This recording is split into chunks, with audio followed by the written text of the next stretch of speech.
This is just a quick video of random clips from the new Mega Man 10 that just came out yesterday.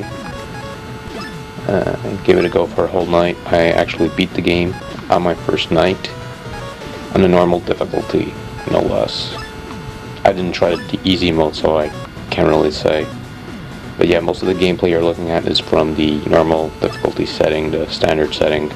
And there's also a clip at the end that I put where I shows that I unlocked the hard mode, which is normally hidden unless you beat the normal mode. With that out of the way, I just figured I'd just show some clips of me playing through the game. A more accurate description would be me sucking. Clearly, it's not one of my better playthroughs. But yeah, this game's definitely gonna get a few replays from me, that's for sure. Yeah, pretty much what you already know is you have 2 playable characters, you have 3 selectable difficulty settings, you have the challenge mode in which you play little mini stages, which basically either mean going from point A to point B or destroying all the enemies or what have you, and then there's extra level, and then there's more intermediate advanced levels where you get a silver crown for beating the level and a gold crown for beating the level without taking damage.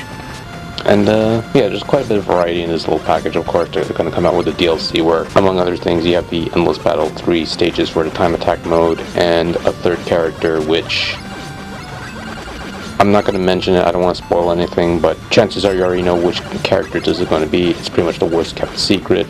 You've already played as him in one other game before, one that wasn't 8-bit, so I'll just leave it at that. Yeah, my thoughts, my initial impressions on the game is pretty much if you've played Mega Man 9, you know what to expect.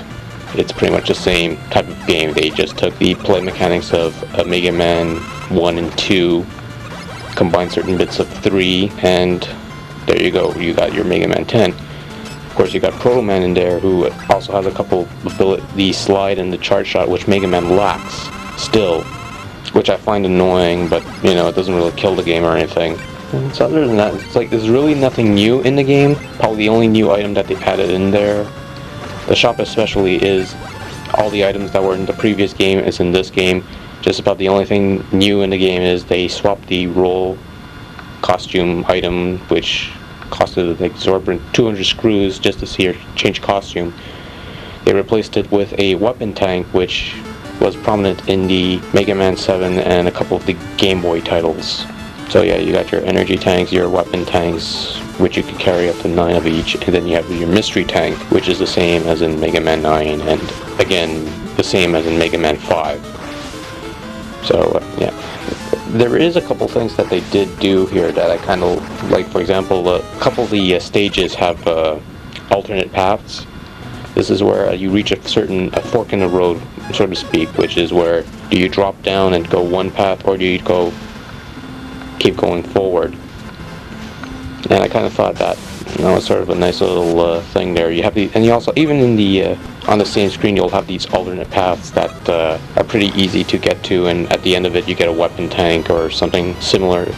So I thought that was kind of cool. You know, it almost gave me shades of Mega Man 6, with that game having alternate paths. Although this one works a bit differently. The alternate paths do lead you back to the main path. After all, there's just a couple of bonuses in one path or the other. It's pick your poison, more or less, but other than that, it's more or less the same concept.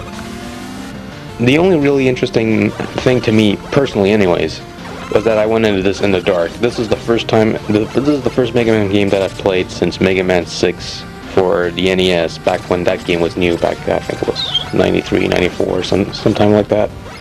Somewhere along those lines, so it's been a good like 14, 15 years since I played a Mega Man game totally in the dark, oblivious to what to do, which bosses is weak to what weapons to use to which guys, or what have you. And that was certainly an interesting experience. I figured that would have lasted me like a couple of days, but I spent the whole night playing the game and eventually beating it. Mega Man 10, just based on that uncertainty aspect, is a little harder. It's certainly a bit harder than I'd expect it to be, although realistically, if I give it another couple goes, my tune's going to change and I'm just going to say, well, that was easy. But yeah, it certainly gives some people a rough time, especially a couple of stages there, like the Nitro Man stage, where you have to hop on trucks and don't run into them. No, overall, I thought it was a fine game. You know, it's a Mega Man game, so it's it's exactly what you expect. It's an 8-bit game, which they did a nice job with the 8-bit aspects. Mind you, it's like some of the effects are a little more subtle in terms of the stuff that you couldn't do in 8-bit, but other than that, I thought it was good. The soundtrack in this game, the music in this game is actually pretty good. You know, I kind of like, it's probably go far to say it's some of my favorite music in the series now. It's my new favorite soundtrack in the Mega Man series. You know, some people might disagree, but I kind of really dig the music in this game. You know, and I kind of think that all music in the Mega Man franchise is phenomenal, so... But yeah, that's just my quick thoughts on after an evening wasted on Capcom's latest venture. I'd like to give the game a further try, mostly complete all the challenge stages and give the Proto Man mode a try. And I'll probably play a hard mode. I don't know when the DLC's coming, they don't really mention it. And if they do, I didn't really pay attention, but...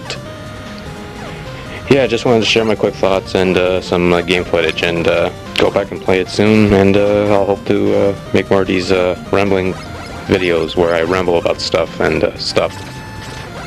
Hopefully I'll be more coherent. I don't know how coherent I was here, but just to make it simple, game's good, no worries, worth the money. I'm out.